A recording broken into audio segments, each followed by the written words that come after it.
Hello, my name is Aisha Durham. I'm an associate professor of communication at the University of South Florida. Today, we're going to talk about critical race theory. Critical race theory was developed by Kimberly Crenshaw and other legal scholars to challenge law as objective and neutral. They also wanted to look at the relationship between the law and race to eradicate racism. Today, when we talk about critical race theory, we are talking about a framework, an advocacy-oriented framework that is used to examine the production, representation, and the maintenance of race and race inequity in society.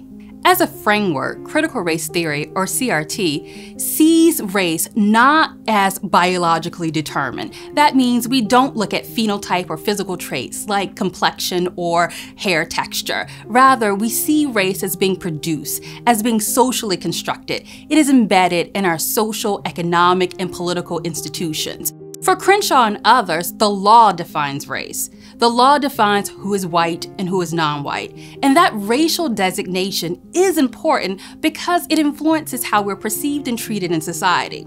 In this way, when we talk about critical race looks at race and considers race itself as a meaning-making process of producing and maintaining and marking bodies in order to organize and distribute resources in uneven power systems. And one such power system is white supremacy. There are divergent perspectives of critical race theory. We have the race awareness perspective and the race neutral perspective. Proponents of CRT have the race awareness perspective. And in this perspective, they assume that race is constructed and racism is embedded in institutions. We call this a color-conscious or race-aware perspective. It recognizes power in producing race and maintaining racism. Opponents of critical race theory, or opponents of CRT, they do acknowledge race and they do acknowledge racial difference, but they deny the power or the racial inequality that produces that racial difference. This perspective is a race-neutral, colorblind, or what we call today a color-evasive perspective. It is a color-evasive or race-neutral perspective because it denies power in defining race and also describing or explaining structural racism. There are several ways in which critical race theory is applied in communication. One way is looking at visual communication.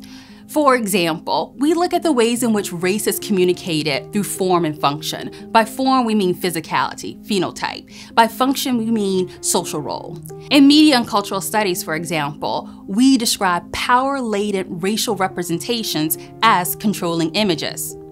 In another example, we can think about the application of critical race theory and actually talking about communication as a discipline. Like Crenshaw did with law, you have CRT scholars in communication who also say communication is neither neutral nor objective. For example, we have #Black in the Ivory Tower, and that amplifies the counter stories or narratives of Black communication scholars by drawing on lived experience.